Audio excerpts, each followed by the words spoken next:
This is the DNVR Broncos Podcast. Let's go. And it's going to be a fun one today. We're finally talking about the Packers. Yes. We didn't overschedule this show, so we'll see. Yeah, we'll see. In theory, we should be. But we're also talking tight ends, going through the ESPN tight end rankings, which should be a lot of fun. Evan Engram, does Adam Troutman make the cut? Spoiler, he doesn't. Should be a fun show. Join us in 30 seconds.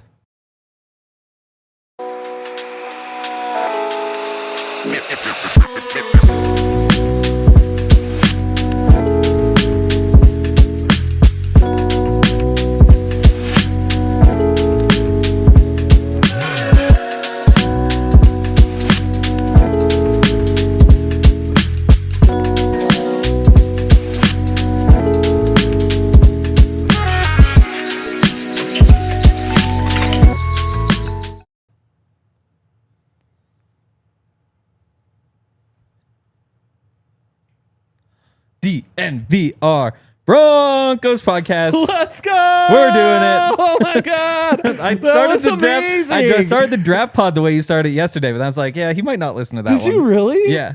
That's incredible. Jake loved it. Yeah, I love it too. Yeah. No, very fun. Hopefully you guys watched the draft pod yesterday. It was me and Jake. What were we even talking about? Oh, Rookie of the Year odds. It was not on. We were talking about the early mock drafts. How early mock drafts last year did. Missing that could not have pissed me off more. Wow. Yeah. Aggro Andre showed up on that call. Oh, not no. great. Sometimes that happens in meetings. That's not where you shine. I'm not going to lie. It does. Yeah, it's true. It's true. It's a very annoying spot to be in. It kind of brings the worst out of you. I mean, it brings the worst out of everybody. I don't want to be a disciplinarian. I want to have fun on the shows, right? Exactly. But sometimes I got to be a hard ass. Vice Principal Dre. God, the Toyota Lounge, huh? The Toyota Lounge. What a blessing it is to be brought to you by the Toyota Lounge. We, of course, driven by your front range Toyotas. By Toyota. Yeah. Let's see. Today we actually do kind of have time for nonsense. As crazy as that sounds, we only have 2 topics scheduled instead of 4, and we've struggled to hit 2 topics the past couple days. We've literally stretched segment 1 for the entire show 2 days in a row. We have. So I like our chances. 57 more minutes. We can always get overtime. It's like 59 minutes. I think we're gonna hit it all today. Aren't you on a draft preview Rockies show after this? I didn't think so. That's a good question. Okay. No, you were talking about it, so I kind of assumed you were on. No, if Spencer is out of town, then I'm on the Rockies show, and it just happens to be in the summer. It happens quite a bit, which is when the Rockies are actually playing. But I will be on the Rockies draft show, which That's typically sick. we don't advertise. I'm tuning in, brother. I'm tuning in. If anybody is missing baseball and wants to have some feeling about the Rockies, missing baseball because no Rockies fan actually watches the Rockies anymore. More if you're missing drafts. Missing drafts too. Yeah, drafts are fun. For me, it is a little I forget what they give you to wean you off of, but it's a little methadone. Yeah, it's never happened to me. Something You're like the that. One with I experience. have not. I don't have said experience. Okay. It's my little, I don't know, oxy before the hard summer months of having to wean myself off completely. Draft free. Actually, I'll be grinding tape, so it's fine. That's true. As we said yesterday, there's always football. You're right. There is always football. Yeah. There's always go to football. YouTube, grind some tape. Come on, be a serious person. What's up with let's just say Kenyon Green? Either one of the Kenyon Greens. You can have the answer to that if you just want to go back and watch. Yeah. That resources are out there. Why is he a free agent? No, I was just thinking. Well, it's a lot of people know what's up with Saquon. A lot of people know what's up with Mahomes. Oh my gosh. And so Kenyon Green tape. There's is fun. you can always get deeper and deeper and deeper. Yeah. There's information out there. I know. Caleb Lohner disrespected by not being on the top 20 NFL tight ends? I have so many Caleb Lohner thoughts. Oh, good. I have, and we've hit a lot of them, I guess. But again, from we talked about a little bit from a team building perspective. No, that was the draft pod yesterday because the mock draft had the Broncos taking a move tight end, which is an important piece of the Broncos offense. But which tight end? It was the Vandy tight end. Oh, Stowers. Stowers, yes. I'd see. That's Names another are- one where it's for the names are show, I'll irrelevant, study guys. up. But then when we get to September, that's when I'll know all about Stowers. I'll probably Eli Stowers. Yes, Yeah. I got that right. Good for Again, me. it's 225-pound tight end. Love the fit in the Sean Payton offense, but if you already have Evan Engram, Listed as an H-back by some. Interesting. Then you wind up with 2 guys who aren't really the best of blockers, and then that means you have to carry 2 more tight ends. And how often are you going to use the 2 move tight ends at the same time? It's Joker isn't really a position. We're deep in roster math this time of year. We are. Deep in roster math. And it's one thing when you're a bad team and you're going to be just cutting somebody who nobody's going to pick up anyway. But the Broncos will have 53 players who belong on the roster. I'd say they probably have 58, 59 players that belong on a roster. JL Skinner's roster spot's in doubt. I think he belongs on a roster. Okay, I mean, you go in JL Skinner is maybe not where I would have started, but yeah, no, 58s. I'm like Palcho, yeah. Palcho, yeah. He's more like 47. Jaleel, who might be on the bubble. Yep, Tyler Batty. There we go. Beatty. We like Batty better. Bidet, yeah. Sure. I mean, however he identifies, I respect. No agree. doubt. Eli Stowers, that's fun. It is fun.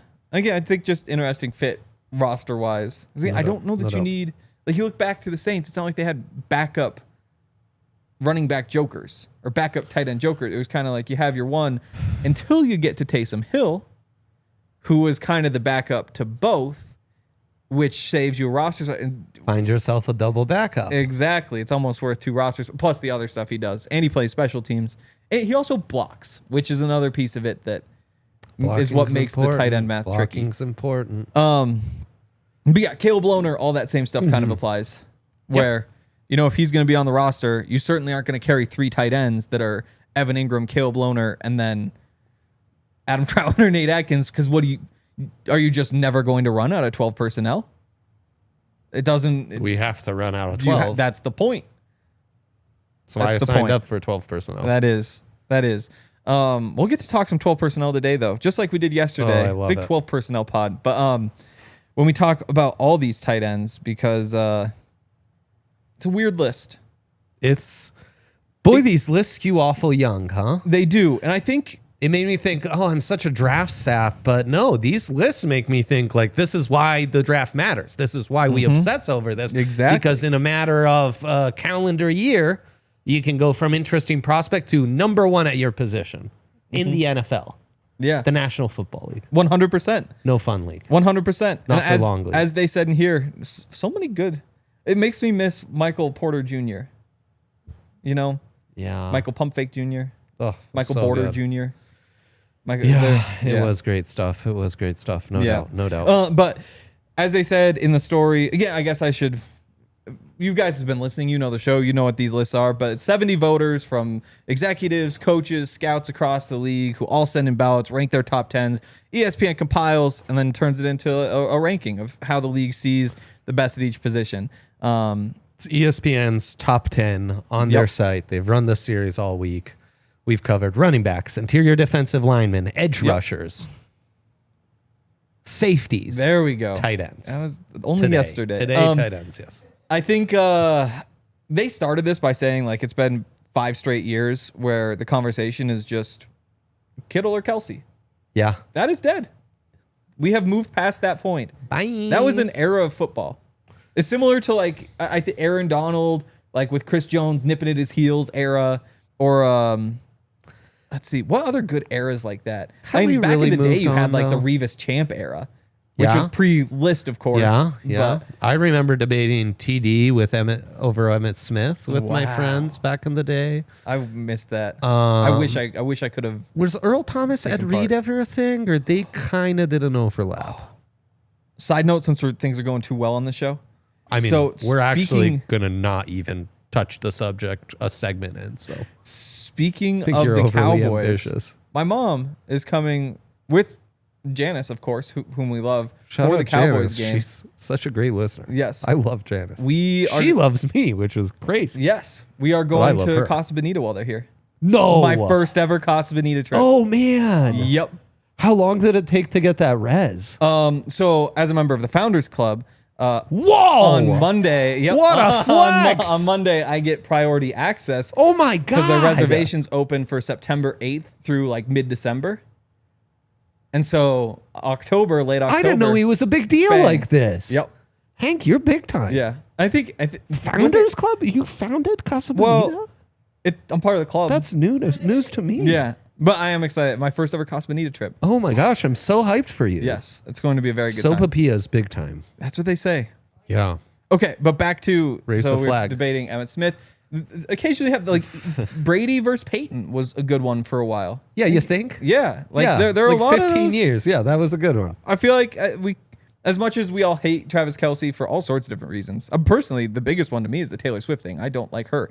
Really? Yeah, I think it started when my sister and her friend were listening to Taylor Swift as a country singer when I would have been like 9 or whatever. Oof. Hated ever since. Yeah, she's no Shabuzi, if you know Throw what I in mean. the whole Chiefs thing. Well, like, I'm not a huge Shabuzi fan either, but sure, we can. As you guys probably know, I've been out on music for 15 years. This Oasis Yeah. reunion tour might have pulled me back in, though. New I Clips might be album last back on night. music. That got me, yeah. Yeah, I might I'm be like back 3 in times on through- music. There we go. Big music pod. Shout out T Swift, down with Travis Kelce. Yes. Even though, are we sure that it's time to move on from Travis Kelce? One good rookie season and a bad sophomore season is enough to say, nah, that guy's 5th best in the league. Let's just hit it. Number one. Doesn't sound like we're moving on a smidge quickly. Number 1 on the list, Brock Bowers. Yeah. That's who I would have given it to. So we The guy's got a monster. He in did the everything AFC you could West, hope. zero relief. No, Finally, no. Kelce dethroned. It's No. here's another one, Yep. buddy. Have fun. And if you want to get crazy, Lad McConkey attacking some of the parts of the field that Kelce was causing issues in. You got 2 of these guys now. Some of them. Covering the slot is what you're getting to. Yeah, there we go. Because I was Better way like, to say it. Lad doesn't play with Travis Kelce. No. that But in the makes sense. AFC That West, makes some of those sense. That finicky makes little sense. zone guys, and he does obviously has a tick more speed on top of that. Yes. But yeah, Brock Bowers number 1. I will say I would have done it. I wouldn't have done it easily. Angel T's comments cracking me up Yeah. in the Toyota chat. Yeah. Henry goes to Mexico once and now owns Mexican restaurants. I wonder what was in that shot LMAO. they put in my ass. Oh, I think, whoa. well, personality changed. Brock Bowers, number 1, would have been my vote. Kittle would have been a good conversation, though. Like, I would have struggled to decide, mostly for the blocking reason, right? I mean, there's a bit of longevity there, too, but at the same time, Brock Bowers, to me, is so easy to believe. Like, I was wrong about Bo Nix. Famously, but I was sitting there saying, how do you not take Brock Bowers? How do you not take Brock Bowers? This guy's insane. I think he was an awesome prospect from the time he was a freshman. When a guy like that shows up in the league and does what you expect him to do, that makes it kind of easy for me to trust that he's just this kind of receiver. I wonder if because of the lack of weapons with the Raiders, they built the offense around him to maximize him. But it's not even a wonder. They did do that. The passing game was kind of based off of Brock Bowers, but that's just what you do with a good player. He's getting force-fed a little bit, Yeah, sure. But it's kind of like the Nikola Jokic conversation that way. When the detractors early on were saying like, well, they run their offense through him. Of course the numbers are good. It's like, well, of course they run the offense through him. He's Nikola freaking Jokic.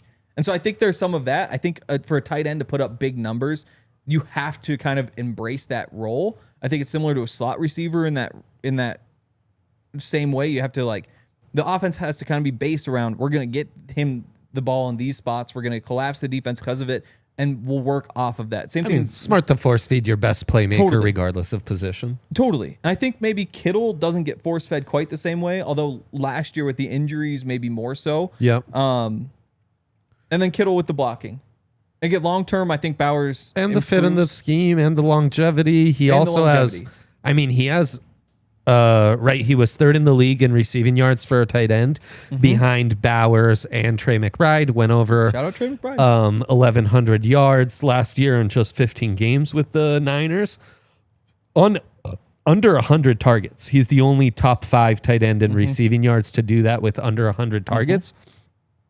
He also has more touchdowns than Trey and Brock combined last season. He has 8. Those Interesting. 2 together have 7. Interesting. Okay. Would you have gone Kittle 1? I think what's been complex about this list is if you were to rank the most valuable tight end, no doubt that is Brock Bowers. Definitely. It's got a decade left. Even if you shorted his stats by 25% last year, the fact that he was that productive early on and is still on a rookie contract and rookie contract for 3 more years, team control for 4 more years. He is without a doubt the most valuable tight end on the list. Yep. Does that mean he is today, July 11th, 2025, the best tight end in the NFL? I'm not so sure. I think it's a bit disrespectful, for lack of better term, to give one guy on a bad team based off one productive season the title of best tight end in the NFL when there are guys like Kittle and Kelce who've done it at such a high level so consistently on winning teams. True. To just be like that. Oh yeah, he's the best. It's also like, where was Sam Laporta ranked last year? Who was coming off an insane rookie year? There's no way to find that out, but maybe I'll look that up while we take our... He was 4th.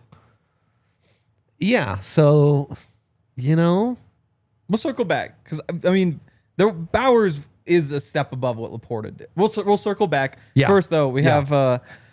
we just have so many seen friends. what we've got today, so you're going to have to carry me on Let's this front. see. How about First Bank? First Bank is incredible. Nice. We love First Bank. That's actually my bank. Duh. Duh. It's just so easy. Like, you come here, this is a First Bank place. Whether on the road, at home, or somewhere in between, First Bank makes banking easy, convenient, and secure. Their mobile banking app allows you to check balances, pay friends, and manage your money anytime, anywhere. And here's the best part. Open a new First Bank checking account today, and you could earn $300. First Bank is all about helping you stay on track. Their tools make it simple for you to stay in control of your finances without the hassle. No matter where life takes you, First Bank gives you the freedom to bank how and when it works best for you. So if you're ready for better banking and the chance to earn a little extra, head to efirstbank.com/bonus. That's efirstbank.com/bonus to open your account. Bank how you want, when you want with First Bank. Certain restrictions, requirements apply. Member FDIC.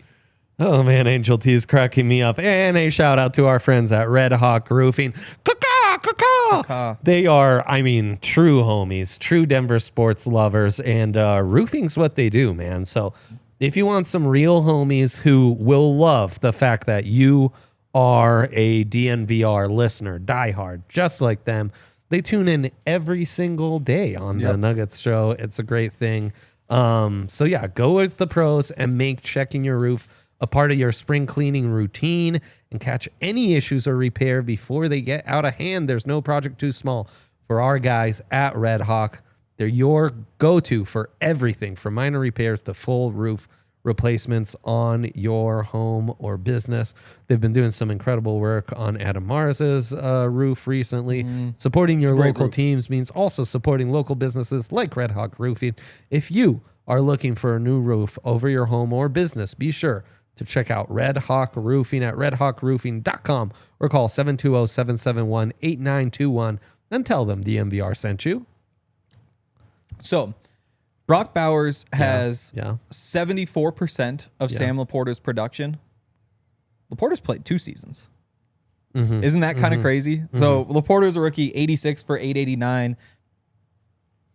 You've got Brock Bowers, 112 catches for 1194. Twice as many touchdowns for Laporta, winning team, blocks more, all sorts of those sorts of things. But to me, if Brock Bowers just has the exact same season this year that he had last year, exact same opponent, same matchup, all that sort of stuff, is he then number 1? No doubt. Yeah. And I think that's why I get that there's like a risk in not taking somebody who's proven it over and over again. Like, there is a difference between doing it twice and doing it once. To me, though, when you just watch all these guys, that's a guy I don't want to play. If I tell you can get one of these guys for just 1 year and that's it, they are guaranteed to be gone. Is Bowers your pick? It is. And I think if I was Sean Payton, I think that's right. If I was Sean Payton, then the answer is definitely yes, because he's just looking for the Joker, do that sort of stuff. For is me he though? personally, Because he's got his. Well, I guess that's. Would that's he not rather have a complimentary tight end? If you're playing him as a number 2. But in a vacuum, in a Sean Payton offense, Bowers is the answer. Yeah, he's ideal for sure. To me personally, it is a lot tougher conversation. Like, Kittle is really, really good, does a bunch of different things, but I still think I would go Bowers. Okay. Which is, yeah. But Kittle number 2, I think that is pretty easy. I suppose so. So Sam I would Laporta's agree. number 3. I think the better case for number 2 might be Trey McBride. Like if somebody was going to unseat Kittle, Agreed. I think you'd take the statistical case and say like almost 1,200 yards. Honestly, A Bowersy type season. Laporta over McBride, I think. Based on what? Based on being a first round pick? Based on being on a good team. Based on contributing to, the same things we kind of said about Kittle. Although I do think it's inconsistent to say Laporta in front of McBride if you're going Bowers in front of Kittle. Because to me, it is McBride. McBride more consistently productive. Now, receiving touchdowns also come into play. Kyle Pitts, great rookie season himself. True. He is not featured on this list in the slightest. Trey McBride, again, another great season, only 2 receiving touchdowns. Laporta had more touchdowns last year on than him. McBride has had in his entire 3-year career. Yeah, Laporta has 17 touchdowns. Yeah. In just 2 years. That's more than Kyle Pitts in his entire career, for example. I think that's, especially for a tight end. Kyle Pitts, 10 touchdowns in 4 seasons. Sometimes for a running back, it's easier to overlook it a little bit. Say, you're not the guy who pounds it in when you get close, or you're in an offense where they want to throw more in the red zone. For a tight end, though, that's one of the big pieces of value. Like you have some of those different skill sets that make a guy valuable. It's like, oh, he's a killer as a blocker. That adds value. Oh, he's a seam stretcher. He can give you big plays in the middle of the field. He can find spots in zone. But I think the fourth one is just red zone monster. I think that's one of those archetypes. Julius Thomas had some of that. Where it's like, wow, that's very valuable. Yeah, no doubt. To not have that is Hopefully definitely Caleb a knock. Lohner is on that mission. Totally. I mean, that's the point of Caleb Lohner. You're not getting him because you think, oh, he's going to stretch the seam. Like maybe he stretches the seam because he can go up and catch the ball, but it's not because of his athleticism. Like whoever's covering him is faster, probably stronger. It's just throw the ball high. What happens? But I would still have gone McBride over Laporta. Still, Laporta 3, McBride 4. Not all that crazy. Travis Kelce 5, though, I think could cause some outrage. I think he is not the player he wants, though. Right? I think you have to start by saying, you watch him play. He is not as fast. He doesn't play as many snaps. You kind of wonder, as that kind of ramped up over the course of the season, if that was more intentional, we want to save him and not so much we don't think he could play this many snaps. Yeah. Just we'd rather take the... But when you watch him, he's not the same player. As they make the point in the story, though... He was a bit of a fatso this year is what's implied. Yep. NFC executive said, he's still awesome. It might not look as exotic as he used to, but you still look up and he's got 9 for 70. I think that's correct. I mean, he was 5th in the league in receiving yards Yep. for tight ends. He did get 133 targets, which is 3rd among tight ends last year. He did way less with those targets than he would have in normal seasons, though 97 receptions, nothing to sneeze at. No, and that's what I think he is he at this really point. was kind of carrying that passing Yes. game as far as their primary target. And in some ways, carrying the running game.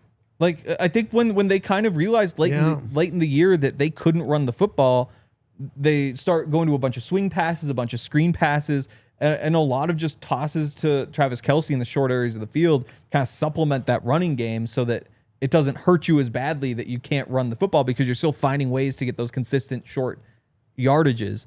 I think that's just what makes Kelce so difficult, because it was pretty easy for a while just to say, yep, he's number 1. Look at all the things he does. From 2016 to 2022, he has 6 consecutive years, 7, over 1,000 yards.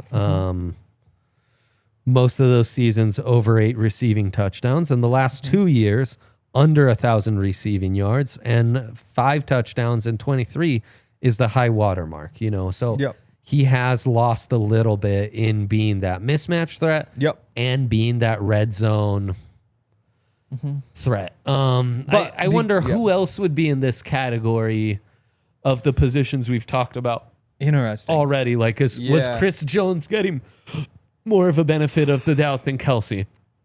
Probably maybe? not, because Chris Jones was quite productive. And he's still only, what, like 30? Was Derrick Henry getting the benefit of the doubt when Kelce isn't? No, I would say based off what Derrick Henry did last Still year, almost 2,000 yards. that was pretty warranted. I'm sure there's maybe one or two we're neglecting. Edge rushers. I think fifth is about right. TJ Watt, Nick Bosa, like younger, obviously. And maybe not even Watt. Maybe Bosa just because, like, you've seen a little bit of a decline.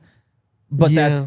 that's a lot easier to say, like, Yeah. well, it could just come right back in an instant. I think 1 through 5, it's hard to argue much. I would have probably flipped McBride and Laporta, had Trey as the third best tight end in the league, and had Laporta fourth, though Laporta's a tough one. Totally. I would be surprised if Laporta at any point in the next 5 years is not in the top 5 on this list. And I think because of that level of confidence in him, there might be more value in him other than just like the ranking. Going back to Kelce though, I think for him, he still has all the zone, sit in the gaps, find space, easy outlet for the. And if you're the Chiefs, having somebody who is an A+++ player in that regard makes building the offense a lot easier. What do? You say like, oh, Xavier Worthy, we get to now just run you on these shallow routes like they did. He's your man coverage beater, and you can just give him the ball and let him run. Same thing with Hollywood. So even if he isn't the well-rounded, because the other piece is he was never a great blocker. It's more of like a get in the way for a second, and that's good enough, and like you can leak out and do other things. And when you don't have that piece of the game, and you're now more of just like this zone beater who makes things so much easier for your man beaters and your play callers who get to decide how we attack these sorts of things. All of a sudden, when you're like 1 for 3 versus the 2 for 3 that he was before, because he was just bullying guys off of routes and getting open, he's probably the toughest player to place on this entire list. He is. He was also third in receiving receptions for a tight end last year. Had 19 more receptions than George Kittle did. Yep.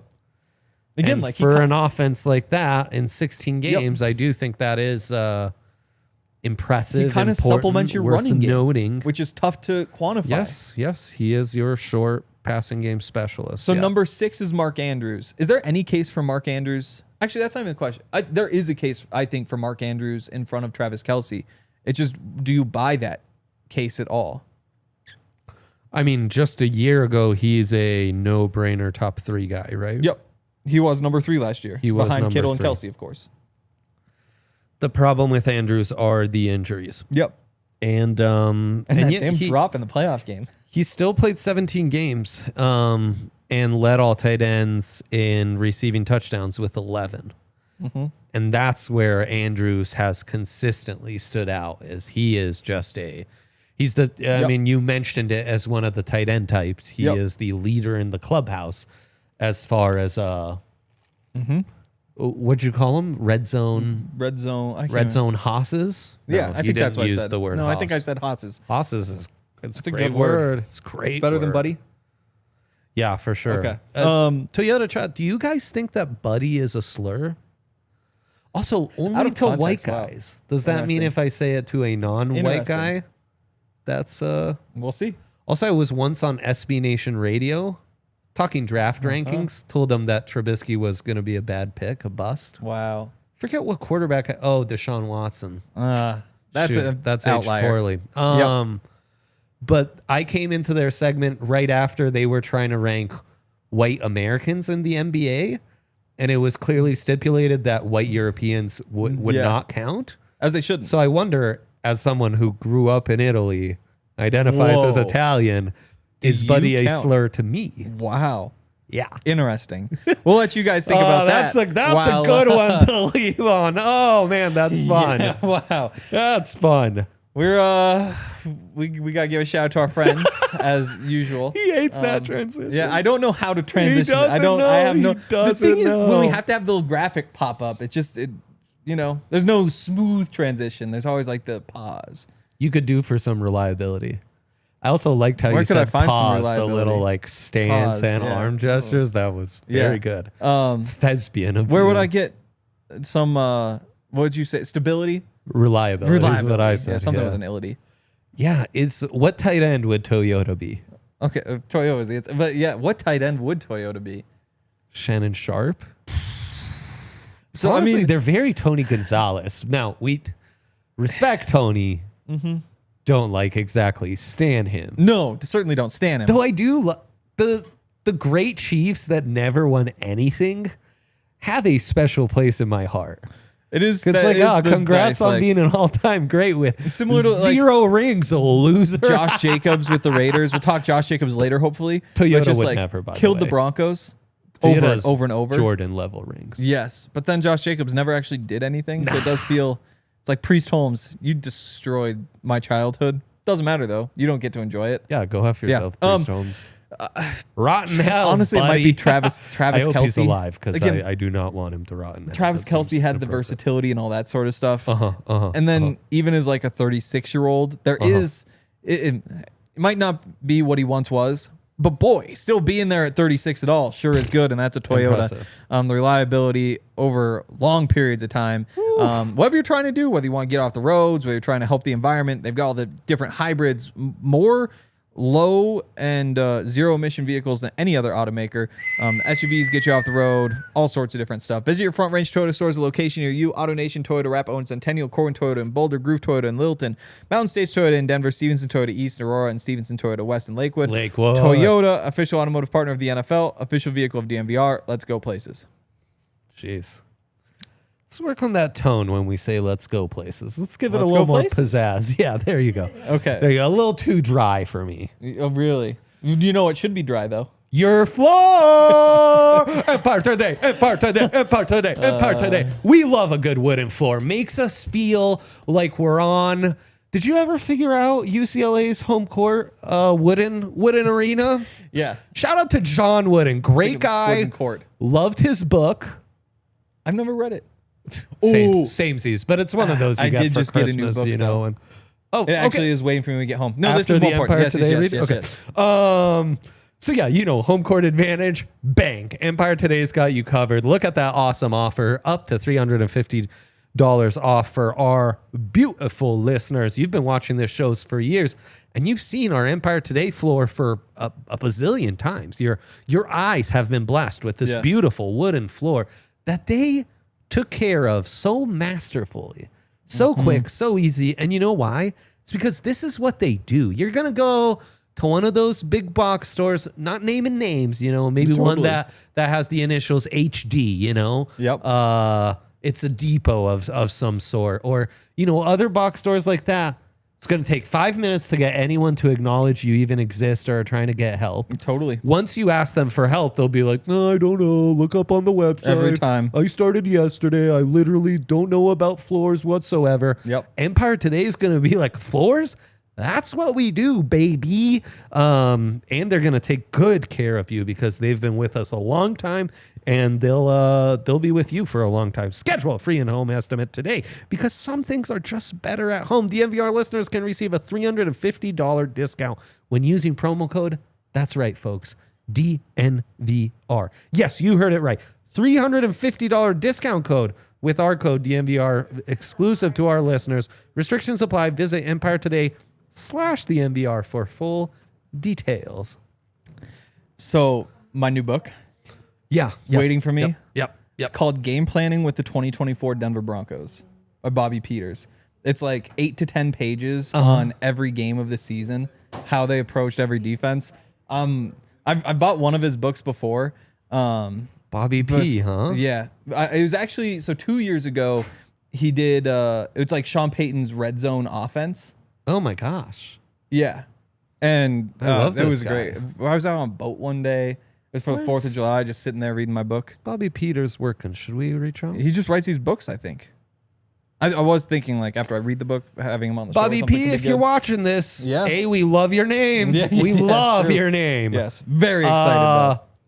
Would love to chat. Okay. Would love to chat. Let's do something. Yes.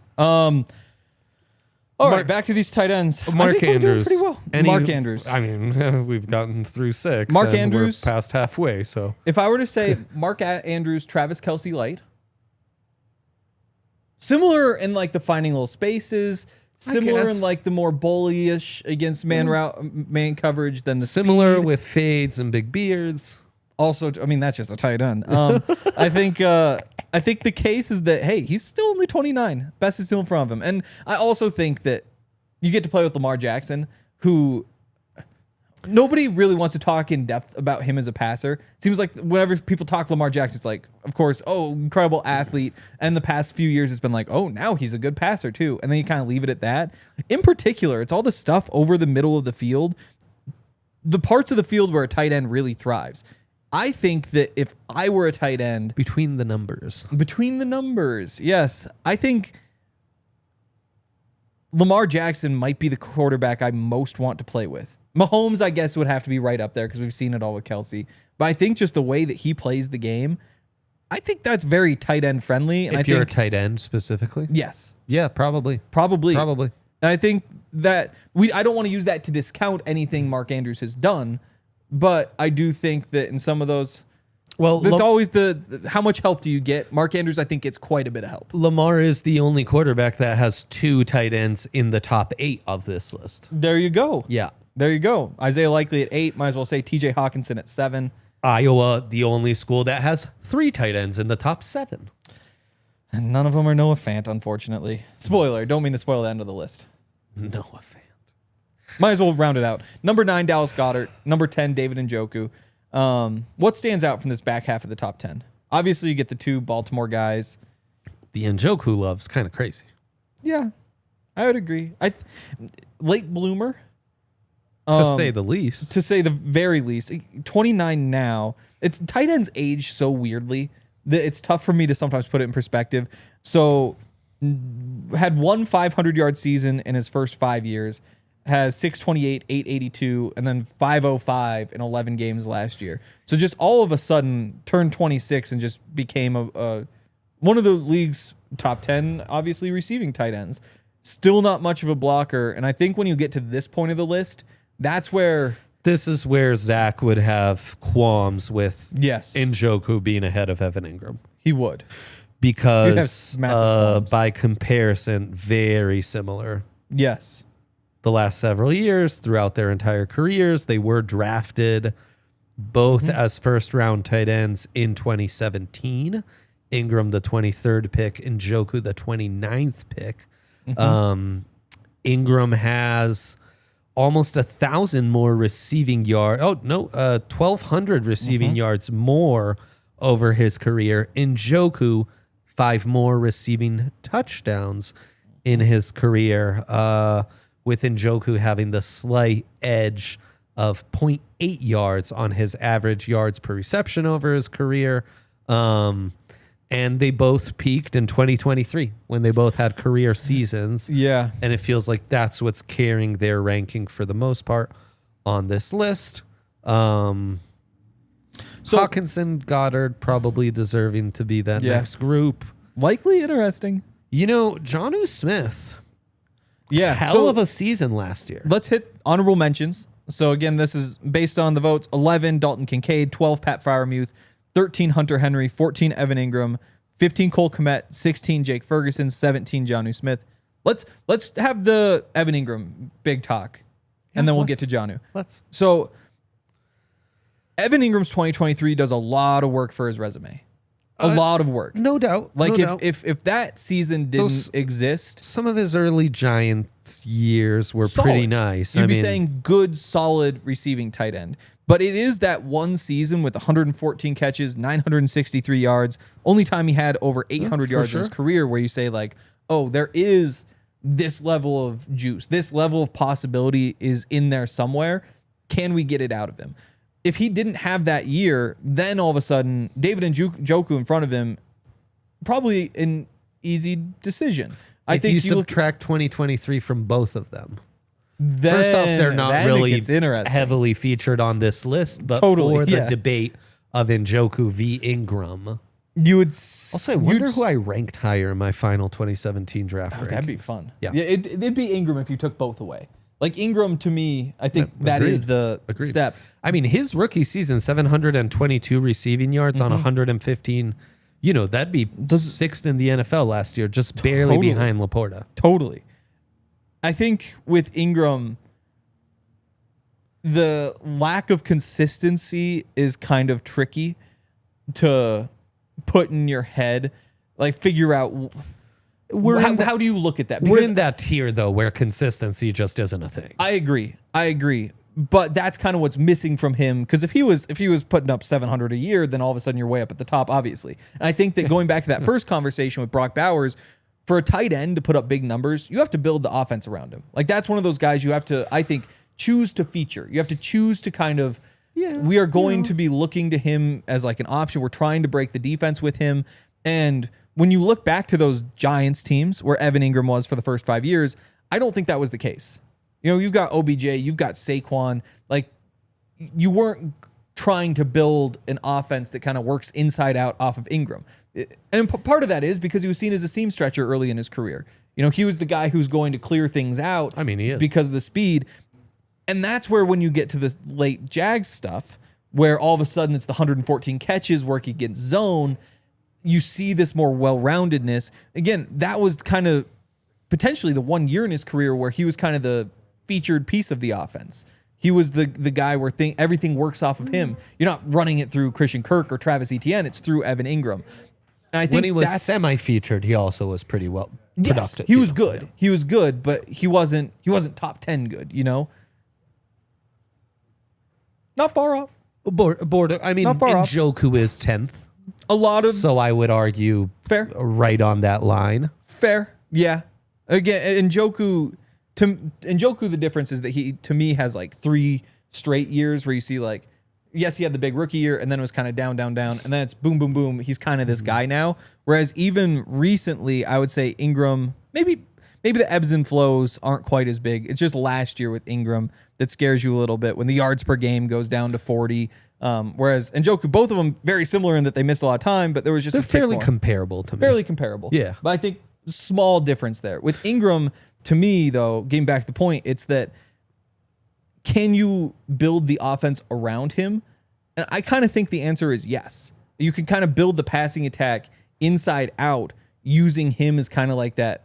We're going to have something in the middle of the field that forces your linebackers, your safeties to crash inside, create space on the boundaries with the added bonus of using him as a seam stretcher because he still has that speed, which I kind of think at this point in his career, I think he's most valuable as that middle of the field Travis Kelce-ish. And I know that there's a lot of hype around him as like the deep ball seam stretcher type. I think that's the second most valuable thing about it. That's not a high volume situation, if that makes sense. There was a lot there. Yeah, it does. It does. I also think the tiebreaker is probably receiving tight ends, where Njoku has been outperforming. I had Evan Engram as the 16th best prospect in his draft. Okay. David Njoku was the 22nd. Interesting. Just FYI, these rankings are real rough. Yep. 2017, bad year for your guy. What they said about Evan Engram, NFC executive, persistent matchup issue due to his athletic ability and explosive plays. He's gotten more polished and dependable throughout his career. That's exactly it. It's like, if you're the seam stretcher tight end, that's what you're saying. There's value. That's what you're saying. He's not just that raw seam stretcher. He's got more to his game, and that's what gives him value. And for 31 year 30. 30. Njoku 29. He'll be 31 when the season starts. But for a tight end, that's not that old. You know, we're talking about Travis Kelce at age 36. Like, there is a decline. Still good. Like, Kittle, a couple years older, I believe. Kittle, I guess also 31. But nobody's really worried about, like, I don't know, does Kittle still have it? Like, there's still a few years in there. Crazy that Kittle's just 1 year older than him. It is crazy. Because they feel like totally different generations. Right? They do. I think it's slow start is part of it. Like, if I told you they were 8 years apart, would you believe me? I mean, I guess would. You know how old Engram is, so the math would be like, wait, Kittle's 38? But if you told me Kittle's like 34, 35, I'd be like, yeah.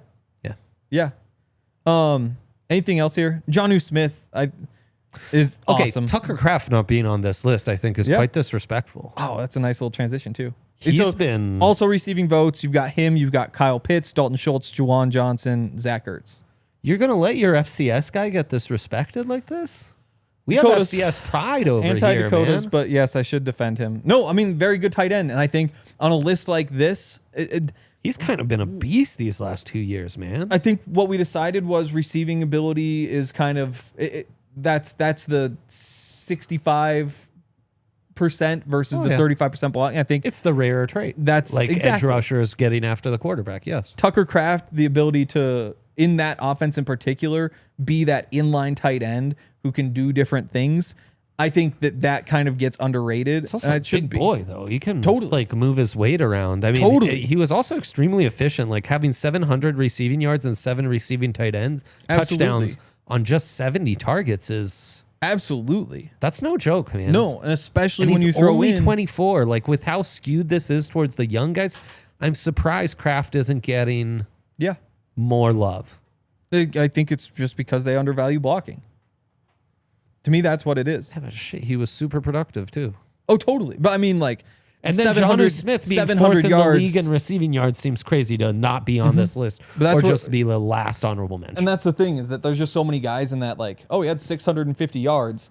Like, receiving yards alone, Tucker Kraft, sure, also receiving votes. But the difference between him and, I love Jonnu Smith. The difference between him and Jonnu Smith, guess what? Blocking. You look at, like, Cole Kmet, even Kincaid, there's probably a conversation for Kraft to be in front of him. I don't know that I agree completely. They're the same draft class too. Yeah. Like he's by far been the gun to your head. You're the Bills GM, and I tell you, you can get Kraft for Kincaid straight up. Do you not take that trade? I think you might. I think you do. I think you do. I think again, like the game will just age so well. He's so perfect in that Packer offense too. Maybe this is... Yeah, for sure. Well, real quick, before we transition to Packers, which we're finally going to do. By the way, Broncos 2, breaking news. He says, damn, Zach's wife, Annika. That's what I thought. Ruined it on her IG story. They are in Japan.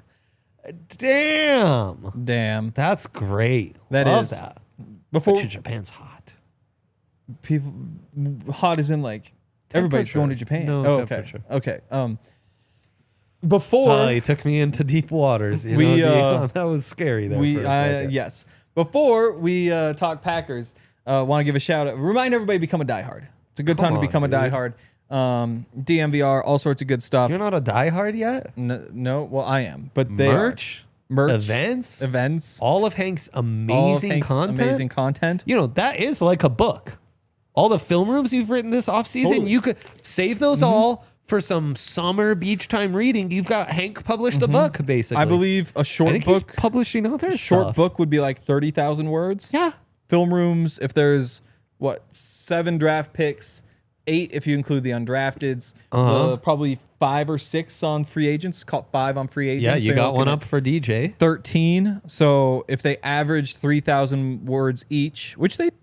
Dang. Probably 2,500 is probably more accurate. They'd be right around book length. We're close to 40,000, in fact, Henry, with that math you just laid out. Yeah. So, good for you, buddy. Book length. Short book. Little birdies are chirping in my ear that a Broncos season preview may be coming your way. Oh, the birdies are correct. You wanna become a diehard today. If you don't identify as a Denver sports diehard, I don't know, man. Maybe rethink things. Yeah, we love you so much. It would mean everything if you supported us by becoming a diehard. Check it out, thednvr.com. Yes, and also Packers. Dion, do you have the graphics that I asked you to make like 3 days ago, but then we never used? You think we can do this in 10 minutes? I think we can, at the very least, see where we get. And if we need to save a little bit for Monday, we can round things out on Monday. By the way, I was in a meeting with all the GMs, and the Philly GM was roasting us hard for the fact that how we did this with the Eagles, the defending champs. Yes, I understand. Shout out Dion, who saved these graphics for 3 days. Dion's a legend. So we're going to rename it Dion VR. Oh my God, I love that. I know, and he left before I even heard. Love that. Additions for the Packers this offseason: Aaron Banks at guard, Nate Hobbs, Mecole Hardman, Isaiah Simmons, Matthew Golden. Departures to Darryl Slayton, Jair Alexander, Eric Stokes, Eric Wilson. So you look, they basically have the two star corners. Hobbs Stokes swap, which I think they probably came out ahead, I would say, with the Raiders. Okay. Lose Jair Alexander. He played 10 games over the past 2 years. Sad. So how do you even... It's a loss, but it's not... You lose a third of Jair Alexander, essentially. Tadarius Slayton, good defensive lineman. Nobody talks about defensive linemen, though, especially if they aren't like first-round picks. Tadarius Slayton, underrated, sneaky big loss, I think. But yeah, not a whole lot of turnover.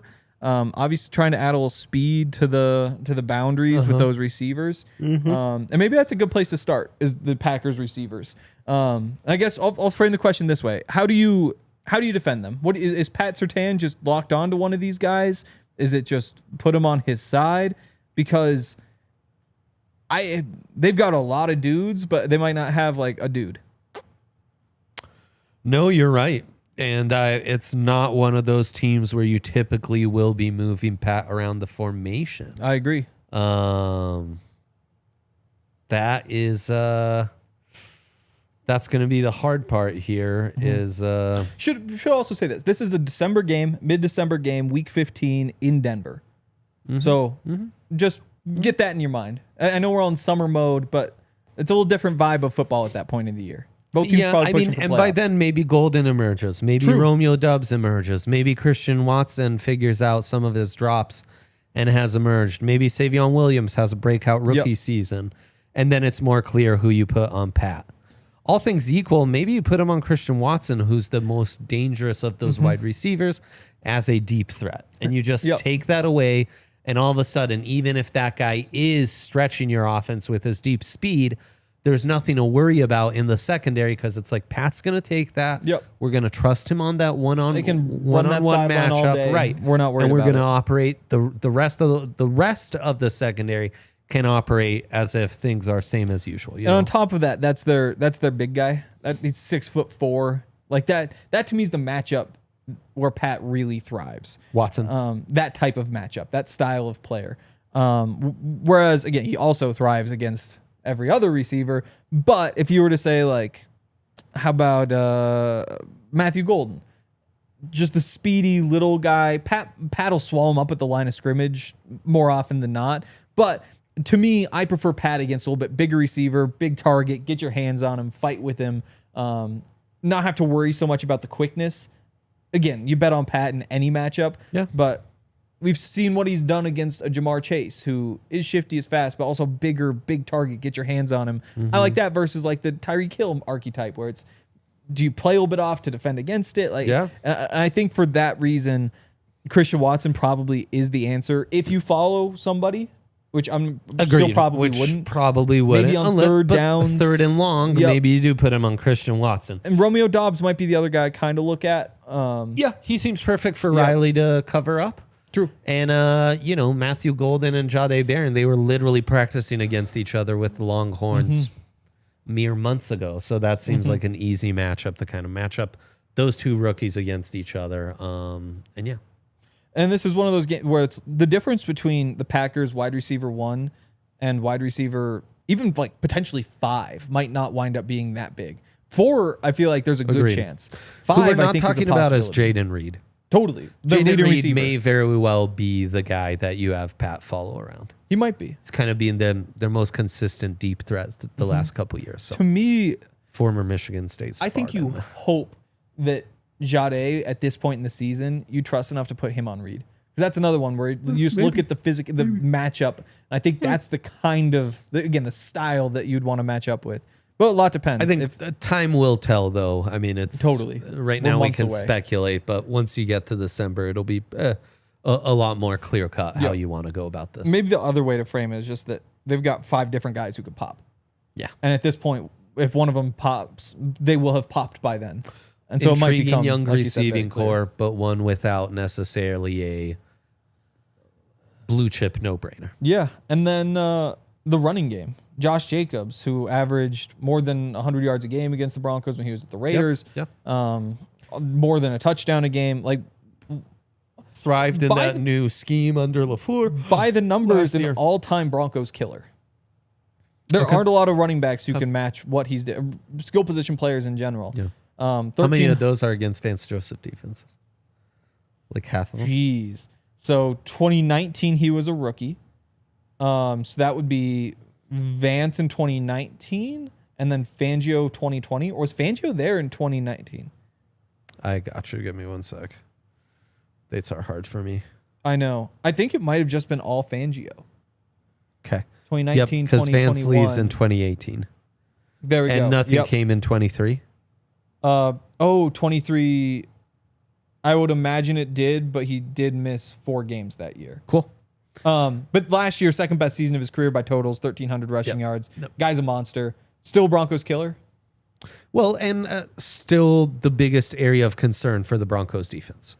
Yes. Defending the run, right? That's the one real question this defense has to answer coming into next season, and this will be one of your tougher tests as far as that goes. I agree. This is an offense with their O-line that can really the number of different personnel they can throw your way that can test how good is your run defense. And again, then you have Tucker Kraft, who merges that so well. You put him out there, it could be an outside zone behind him. It could be a quick little stick concept, something, get him open, short. It's tough to blend. I think then Jordan Love kind of brings it all together as well. Like that's a shot, big play quarterback, get kind of that Jake Plummer mold. It's kind of always tough to talk about different eras, but in that offense, LaFleur offense, a lot of bootlegs off of Jacobs, go deep to these receivers.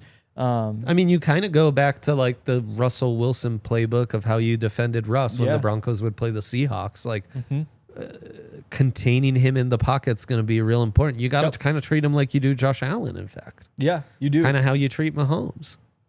Yeah. And with that offense having more options to it. I do. One of the things, I can't remember who said it last year, but somebody pointed out it's really nice to be at the point where so many teams in this league run the Shanahan offense because it makes it easier to defend because you see it.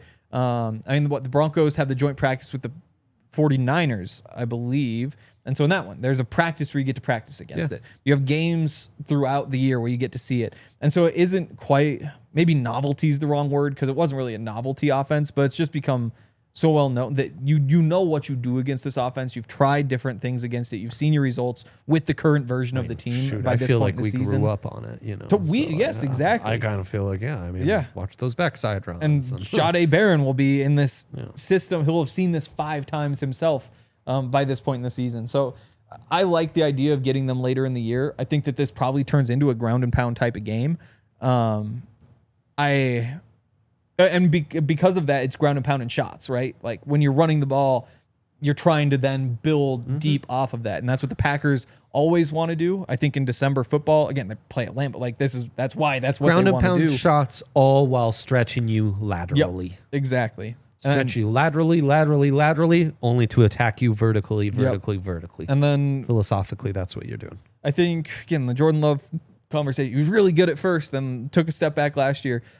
When you're a deep ball quarterback, and that's kind of where you shine, there's going to be some variability in there. And I think that if these receivers take a step, then all of a sudden some of that might show more. And for all we love Tucker Kraft, he's not going to be that your deep threat probably. He's more your underneath type guy. So they need a receiver to become kind of that trustworthy deep threat. And that's why you spend a first round pick on Matthew Golden, because if you wind up with him playing, if he turns into a Tyreek Hill, then you see it work. If Christian Watson turns into a DK Metcalf or even a better DK Metcalf, then that could really help them. But and I mean, in a single matchup, it's kind of like forget where you rank him or what you think of him. It's like, what do we have to defend? What do we have to beware of? To win 4 quarters against this team, and he gives you a lot to beware of. It combined with that offense, I think defensively, the Packers. I also think their offensive tackles to round out the offense are exploitable. Rasheed Walker, Zach Tom, definitely. They're not necessarily established names. Certainly aren't blue chippers. If you can keep the score close and you don't give them that a touchdown plus cushion where they can more dictate the play style and kind of run first, you will have opportunities with your edge rushers to get after these guys. Like a year ago, one of the it wasn't Orlovsky.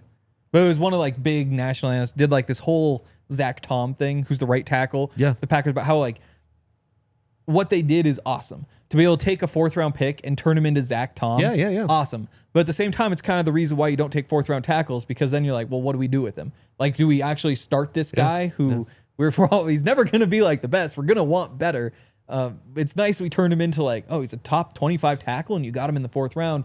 But it just leaves you in this weird spot where you say like, oh, do you play him off the bench? Do you just have a good backup tackle? And I mean, what's the value in that as a 4th round pick? They've drafted guys like Jordan Morgan, Anthony Belton, so they might be already working on a succession plan. But yeah, and also as run blockers, I don't think they're the most imposing.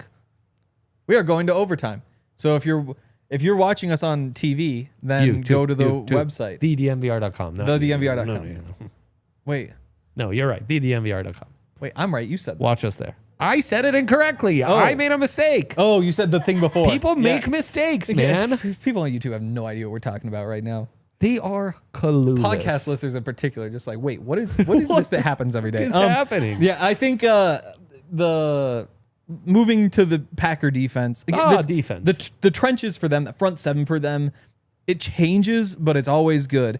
Crazy thing, they've got, if you call it like a front 6 nickel defense, 5 first-round picks and a second-round pick. Like, it's just blue chip. Still got Kenny Clark in there, Rashawn Gary, Lucas Van Ness, good players, Devontae Wyatt at defensive tackle. Former Georgia kid. Kenny Clark was kind of the superstar, maybe is no longer superstar. We talked defensive tackles. I guess you weren't here for that. I'm a big Kenny Clark guy. Me too. And I used to be a big Kenny Clark guy, and that meant he might be like right behind. He might be one of the 3 best in the NFL. And now it's like, I'm a big Kenny Clark guy. It's like, he's still like a top 10 guy, you know? But the standards is he ages just a little bit lower. Front 7 is going to be tough. Pass rush wise, you're not too scared about it, especially given how good the Broncos have been in pass protection. That run defense could be phenomenal, though. Yeah. Just looking at it. And the secondary is where you try to exploit. Obviously, Xavier McKinney had all the picks last year, but losing Jair Alexander, you got Nate Hobbs there is probably your number 1. The Javon Bullard in the nickel, Keyshawn Nixon, Evan Williams at safety. They aren't big names. The Packers have been able to piece things together without big names before back there. Well, Xavier McKinney being the big one. Totally. And that's kind of like the one guy where it kind of builds off of. Yeah, and I mean, Quay Walker, another first rounder, and Edgerrin Cooper moves really well. Yes. He's long. So no, that defense is a handful. You're right. Maybe not a lot of blue chippers, maybe not a ton of speed, but a lot of size. Yep. And yeah, it's a team that's going to be able to kind of slow you down, get your hands on you, close the pocket in on you. I think they'll be tough to run against. So Sean's going to have to be creative and try to bait him into some misdirection. And Bo's going to have to be really sharp. And this one, I think patience is the other big thing. I think that's a good call. They're going to be 3 and outs here. You're going to have a lot of 2-3 yard runs. You just got to stick with it. I think you just have to accept that. Sure. To me, this is like a 13-9 game. And your skill players, which on paper is probably the weakness of this roster, that's where you could have the advantage, and you will need those guys to kind of show up. Totally. This could be an Evan Engram day. It could be a Cortland Sutton day. It could be a Troy Franklin, Marvin Mims day. It could be an RJ Harvey day. J.K. Dobbins, you name it. You need some of those guys to step up and exploit matchups that going into most weeks you might be like, that's one of the ones where the Broncos are behind the 8 ball. And actually, there aren't a lot of casual NFL fans who are gonna be like, ooh, Devon Vele versus Javon Bullard. Got to tune in. But that legitimately is going to be the kind of thing come that down to that. No, we Zach really likes to do it. We'll do it quick. Matchup battles. Yeah. So quarterbacks, Jordan Love or Bo Nix. I would go Love based on what has been achieved thus far in his career. I'd lean Bo. Okay, I love it. We'll go Bo. Let's go Bo, because the tiebreaker is Zach, and he would go Zach Bo. Goes Broncos. Yeah, yes. Yeah. Receivers. Oh, not running backs. Oh, sorry, did I skip that? Running backs. That's Josh Jacobs. No brainer. Packers. Also, Marshawn Lloyd, a second round rookie last year who, because of injuries, didn't play much at all. I think he could have a nice sophomore year. I'm high on him like I'm usually high on USC prospects who then end up biting me in the butt. Wide receiver, similarly young, talented. Yeah. Receiving course who aren't the most established. I think the Packers have more guys, more higher pedigree guys. What are the odds Courtland Sutton is the best receiver in this game? At this point in the year, we go into it saying Courtland Sutton's the best receiver on this game. 60-40. I think so too. But after that, like there's just too many of their guys where it's Christian Watson, Romeo Doubs. Who's their second receiver? I'd take Depends on who the first is. I'd take Mims over Watson. Okay. I Jaden don't Reed. think I'd take Mims over Reed. Matthew Golden over Pat Mims Bryant Dubs easily. a toss-up for me. Yeah. I think it's Packers. It's Packers. It's Packers. Let's be fair. Offensive line is Broncos. Oh, sorry. Skip tight end again. I'm missing Again, things. like arguably maybe Ingram the best one. Luke Musgrave But also the there. combo Yeah. of Musgrave Kraft, I think, gives the Packers the edge. I agree. Especially in a game like this. O-line for sure, Broncos. Yep. Run D defense. might be the one area where the Packers get the edge because that is a question mark for the Broncos. But then pass rush Pass coverage. rush for sure. Broncos all day. Coverage for sure. Yep. Broncos all day. Look, Matt LaFleur's record is really impressive.